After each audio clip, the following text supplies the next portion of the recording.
Hello दोस्तों, नमस्कार। आज से हम लोग किरण पब्लिकेशन की जो एसएससी जीडी की बुक है यानी प्रैक्टिस सेट उसको सॉल्व करेंगे। ठीक है, चलिए पहला क्वेश्चन देखा जाए।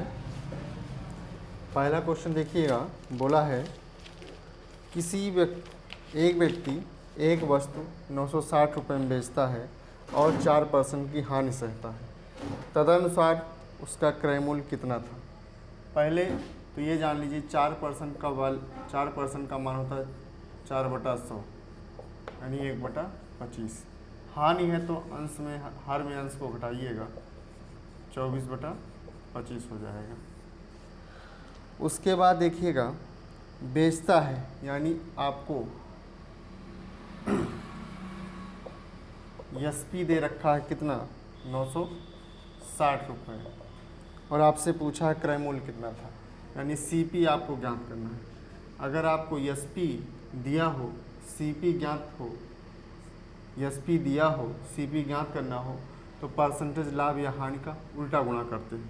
तो 960 गुणे 25/24, इसी का उल्टा गुणा कर दीजिए, आपका सीपी आ जाएगा। 24 चौका 96, 25 चौका 100, 1000 रुपये आ जाएगा। तो इसका पहला ऑप्शन सही है आपका।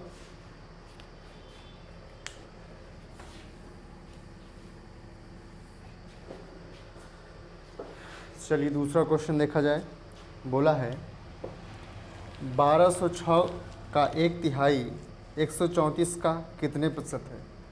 1206 का की का मतलब होता है गुणा, 1/3 मतलब 1/3। 134 का कितना प्रतिशत है, 34 का मान लेते हैं x% है। 134 का x% कितने के बराबर है, 1206 का 1/3। काटिएगा, 3 चौक 12, 3 चौक 12, 3 दूनी 6। ठीक, अब देखिएगा ये गुणा में इधर जाएगा तो भाग में हो जाएगा, 402 बटे 134 बराबर x%। ठीक, चलिए काटिएगा, 2 छंग 12 1 13, 2 7 14, 2 दूनी 4, 2 0 0, 2 इकाई 2। ठीक, 3 बार में कट जाएगा, 67 तिहाई,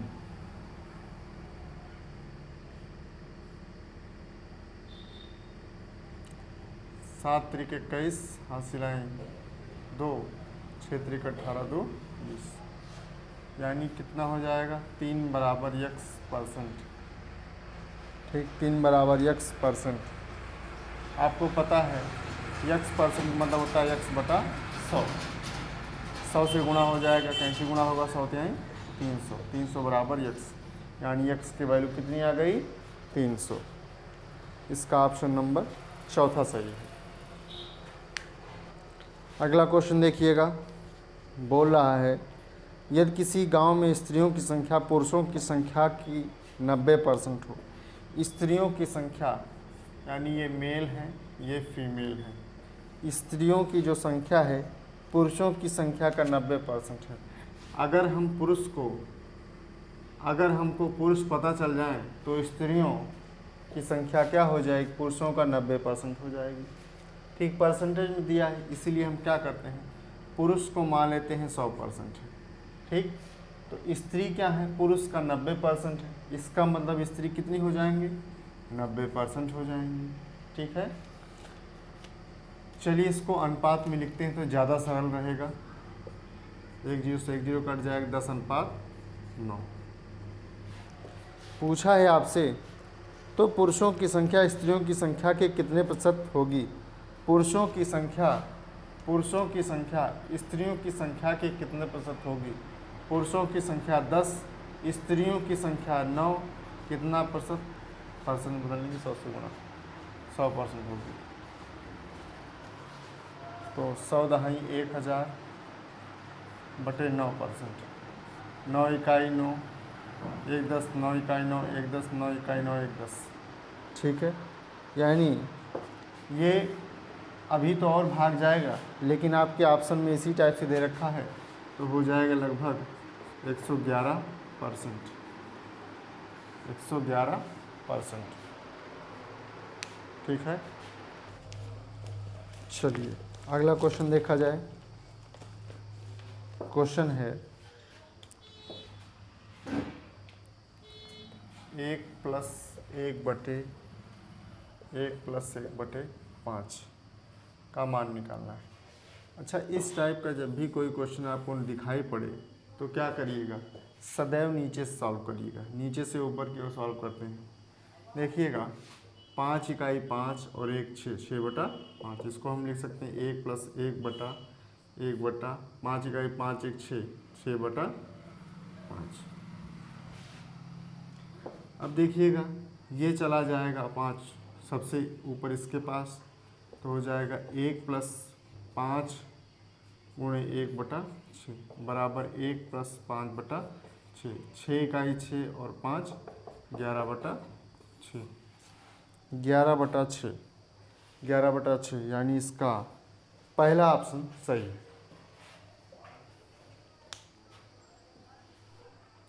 दो संख्याओं का लघुत्तम समापवर्तक 520 और महत्तम समापवर्तक 4 है। यदि उनमें से एक संख्या 52 है तो दूसरी संख्या क्या होगी। आप लोग फार्मूला जानते हैं, एलसीएम गुणे एचसीएफ बराबर फर्स्ट संख्या गुणे सेकंड संख्या। ये फार्मूला होता है। लासा गुणे मासा बराबर प्रथम संख्या गुणे द्वितीय संख्या। दे रखा है दो संख्याओं का लघुत्तम समापवर्तक 520, एलसीएम की जगह पर 520, एचसीएफ की जगह पर दे रखा है 4 है, गुणे 4 बराबर एक संख्या 52 दे रखा है। दूसरी संख्या आपसे पूछा है, सेकंड संख्या पूछा है। तो 4 इकाई 4 4 13 में 52, 4 इकाई 4 1 5 4 3 12, 13 इकाई 13 13 चौको 52, 0 उतर जाएगा। यानी सेकंड संख्या कितनी हो जाएगी, सेकंड संख्या बराबर हो जाएगी 40। ठीक, इसका ऑप्शन नंबर ए सही, यानी पहला ऑप्शन आपका इसका सही। अगला क्वेश्चन देखा जाए। अगला है 0.42 गुणे 100 की घात के बराबर 42। तो के का मान आपको बताना है। इसको हम लिखते हैं 100 की घात के बराबर 42/0.42। डबल जीरो हटाएंगे, 0.2 अंक बाद है तो हटा देंगे। जितने अंक बाद नीचे दशमलव रहेगा उतना अंक ऊपर जीरो बढ़ा देंगे, उतना जीरो बढ़ा देंगे, दशमलव जीरो कट जाएगा। 42 से कम 42, 100 की पावर के बराबर 100। आपको के का मान निकालना है। चलिए देखा जाए, इसको हम लिख सकते हैं 100 की पावर 1। घातांक और करनी का रूल है, यदि आधार समान है और बीच में बराबर का चिन्ह लगा है तो पावर बराबर पावर के हो जाती है। ठीक, तो इसका मतलब के बराबर कितना हो जाएगा, के बराबर हो जाएगा 1। के का मान हो जाएगा 1। ऑप्शन नंबर 3 सही है। चलिए अगला क्वेश्चन देखा जाए। अगला क्वेश्चन बोल रहा है 169, 144, 121, 100, 82, 64, 49 के अनुक्रम में अनुपयुक्त संख्या कौन सी है। यानी ऐसी संख्या आपको इसमें ढूंढना है जो इन सब में फिट ना बैठ रही हो। तो देखिए आपको नज़र आ रहा होगा, ये 13 का वर्ग है, ये 12 का वर्ग है, ये 11 का वर्ग है, ये 10 का वर्ग है, ये 8 का वर्ग है, ये 7 का वर्ग है और ये किसी भी संख्या का वर्ग नहीं है। अगर इसकी जगह पर 81 हो जाता तो 9 का वर्ग हो जाता। इसका मतलब अनुपयुक्त संख्या कौन सी है, 82। अनुपयुक्त संख्या बराबर 82। तो आपका ऑप्शन नंबर 4 उत्तर सही हो जाएगा। ठीक, चलिए अगला क्वेश्चन देखा जाए। अगला क्वेश्चन है रूट 64 माइनस रूट 36 किसके बराबर है? रूट 64 का मतलब है 64 का वर्गमूल कितना हो जाएगा? तो 8 हो जाएगा, क्योंकि 8 का वर्ग करेंगे 64 हो जाता है, तो 64 का वर्गमूल हो जाएगा 8। 36 का वर्गमूल हो जाएगा, अच्छा, क्योंकि 6 का वर्ग 36, तो वर्ग 36 का वर्गमूल 6। माइनस लगा है, माइनस बीच में लगा देंगे, 8 में 6 गया 2 आपका सही उत्तर हो जाएगा, जो कि ऑप्शन नंबर बी है, यानी दूसरा ऑप्शन आपका सही है। चलिए अगला क्वेश्चन देखा जाए। बोल रहा है यदि 1 + 2 + 3 + ... + 100 बराबर x, तब x का मान क्या होगा? ठीक, आप लोग जानते हैं ये क्रमागत संख्याएं हैं, और क्रमागत संख्याएं दे रखा है तो 100 तक गया है, इसका मतलब इसको 100 तक जोड़ना है आपको। तो क्रमागत संख्या का योगफल का एक फार्मूला होता है n+1/2। ठीक, इस पूरे की जगह पर ये वाला फार्मूला फिट हो जाएगा, n+1/2। n क्या है? n यानी मैक्सिमम कितनी तक जाना है आपको? 100 तक जाना है। ठीक है, यानी n बराबर नंबर ऑफ संख्या कितनी है? 100। तो इसको लिखेंगे 100 + 1/2। 2 इकाई 2, 2 पंचे 10, 50। 50 × 100 और 1 101 बराबर x है, तो बराबर x लिख देंगे, बराबर x लिख देंगे, गुणा लगा देंगे। 50 इकाई 50, 0 हासिल है 5, 50 0 0 5 हो जाएगा, 50 एकम 50। ठीक, तो इसका उत्तर हो जाएगा 50 50। ऑप्शन नंबर फर्स्ट इसका सही हो जाएगा। चलिए अगला क्वेश्चन देखा जाए। बोल रहा है 8 घंटे प्रतिदिन कार्य करते हुए अनु एक पुस्तक प्रतिदिन 18 दिनों में तैयार कर सकती है। यदि वही कार्य 12 दिनों में पूरा करना हो तो अनु को प्रतिदिन कितने घंटे काम करना होगा? आप लोग जानते हैं एक फार्मूला होता है MDH/W बराबर MDH/W। अब क्या करिए, दोनों तरफ आपको समान दिखाई पड़ा, तो M1D1H1/W1, M2D2H2/W2। इसको ऐसे मान लेते हैं। ये है क्या चीज़ है? पहले जो आपका M से होता है मैन, पहले में जो आपका मैन दे रखा हो, आदमी दे रखा हो, और उनके द्वारा लिया गया समय D दे रखा हो, D मीन्स होता है दिन, डे, और उनके द्वारा लिया गया आवर्स, H1 क्या है? आवर्स, W1 क्या है? वर्क, पहला कार्य है। उसी हिसाब से यहाँ पर M2 क्या है? दूसरे स्टेप में आपको जो मैन दे रखे हैं वो M2 है, दूसरे स्टेप में उनके द्वारा लिया गया समय दिनों में जो दे रखा है वह D2 है, और उनके द्वारा लिया गया जो समय आवर्स में है उसको H2 कहते हैं, और ये WT क्या है? वर्क है। देखिएगा 8 घंटे प्रतिदिन कार्य करते हुए, H की जगह पर क्या हो जाएगा? 8 घंटे प्रतिदिन कार्य करते हुए अनु एक पुस्तक 18 दिनों में, D की जगह पर क्या हो जाएगा? 18 दिनों में तैयार कर सकती है। ठीक, यदि वही कार्य, अच्छा वही कार्य है, कार्य मान लेते हैं 1 है, फिर बोला क्या है? वही कार्य, यानी वही एक कार्य को यदि वही कार्य 12 दिनों में पूरा करना हो, D की जगह पर क्या है? 12 पूरा करना हो तो अनु को प्रतिदिन कितने घंटे काम करना होगा? तो आपको H2 का मान पूछा है, तो H2 की जगह पर H2 लिख देते हैं। ठीक, काटिएगा, 6 दूनी 12, 6 त्रिक 18, 2 इकाई 2, 2 चौको 8, 4 3 12, 12 बराबर H2, यानी अनु को कितने आवर्स कार्य करना होगा? 12 घंटे कार्य करना होगा। इसका आपका ऑप्शन नंबर फर्स्ट इसका उत्तर सही है।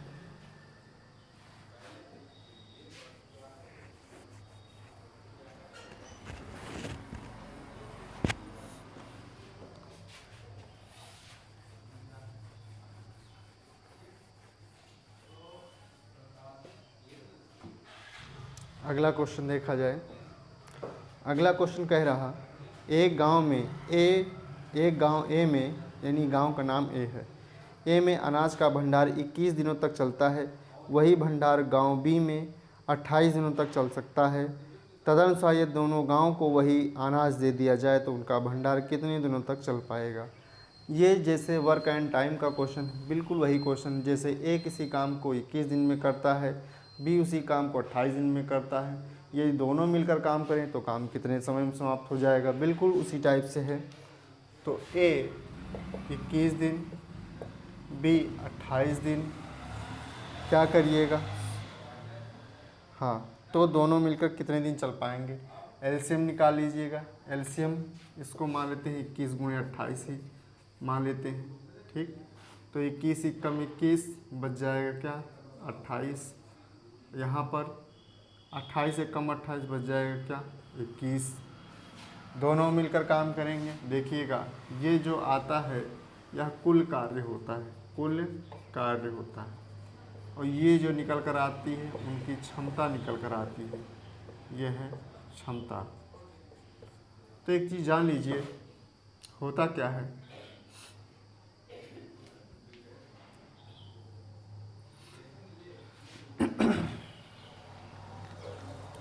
अब यहाँ पर क्या करेंगे, इतना कुल कार्य है, इतनी क्षमता से इनको काम करवाना है, कितना समय लगेगा। समय बराबर होता है कार्य बटे क्षमता, या फिर इसी चीज़ को हम लिख सकते हैं क्षमता बराबर क्षमता, या फिर लिख सकते हैं क्षमता की जगह पर क्षमता ना लिखें, हम लिख दें कार्य बराबर। कार्य बराबर हो जाएगा समय गुणे क्षमता। कार्य बराबर क्या हो जाएगा, समय गुणे क्षमता। ये फार्मूला याद रखिएगा, कार्य बराबर समय गुणे क्षमता होता है, या समय बराबर कार्य बटे क्षमता होता है। कुल कार्य इतना है 21 गुणे 28 बटे क्षमता। अगर दोनों मिल जाएंगी, दोनों मिल जाएंगे तो ये 28 इसकी क्षमता है, इसकी 21 क्षमता है। ऐसा मानिए जैसे ये आपका इतने कुल मिलाकर लड्डू हैं, अगर एक खाएगा तो इतना लड्डू जो है अगर ए खाएगा तो ए की क्षमता 28 लड्डू एक दिन में खा लेने की है, अगर बी खाएगा तो एक दिन में 21 लड्डू खा लेने की क्षमता है। तो कुल मिलाकर अगर दोनों खाएंगे तो कितने लड्डू एक दिन में खा लेंगे, 8 1 9 2 2 4 49 लड्डू खा लेंगे।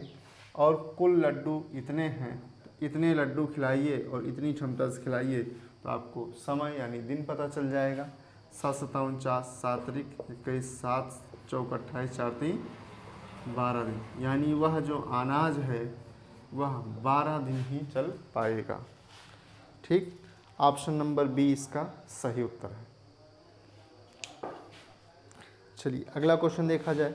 बोल रहा है 500 फीट लंबी एक रेलगाड़ी 700 फीट लंबे एक प्लेटफॉर्म को 10 सेकंड में पार कर लेती है, तदनुसार उस रेलगाड़ी की गति क्या होगी।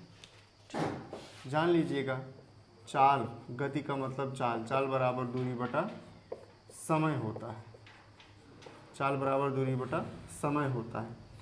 एक चीज़ और जान लीजिए, जैसे कोई ट्रेन है, अगर किसी प्लेटफॉर्म को, किसी सुरंग को, किसी लंबे पुल को, ठीक, अगर वह पार करेगी तो अपनी लंबाई प्लस उस पुल, प्लेटफॉर्म या फिर जिस चीज़ को बड़ी चीज़ है उसको पार करेगी, दोनों की लंबाइयों की योगफल के बराबर वो पार करेगी। ठीक, तो यहाँ पर 500 मीटर लंबी तो रेलगाड़ी है, तो 500 मीटर लंबी रेलगाड़ी हो जाएगी, और प्लस 700 मीटर लंबी क्या है, प्लेटफॉर्म है। तो उसको पार करने में अपनी लंबाई और प्लस प्लेटफॉर्म अर्थात दोनों की लंबाइयों के योगफल के बराबर उसको चलना पड़ेगा। तो ये हो जाएगा कुल दूरी और बटा लगा समय क्या है, देखिएगा 500 मीटर लंबी रेलगाड़ी 700 मीटर लंबे प्लेटफॉर्म को 10 सेकंड में पार कर लेती है, तदनुसार रेलगाड़ी की गति क्या है। चाल बराबर दूरी बटा समय।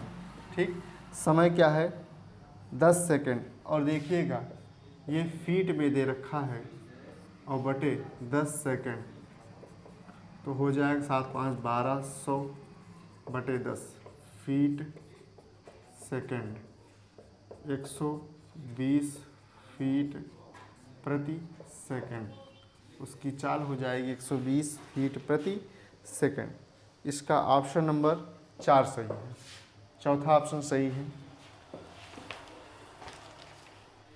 तो प्यारे दोस्तों, आज के लिए इतना ही रहने देते हैं। अगले वीडियो में फिर आपसे मुलाकात होगी। और ये जो किरण की प्रैक्टिस बुक दे रखा है जिसमें प्रीवियस क्वेश्चंस हैं, इनको हम पूरा का पूरा सॉल्व करवा देंगे और आज के बाद आपको कंटिन्यू वीडियो मिलेंगे। धन्यवाद।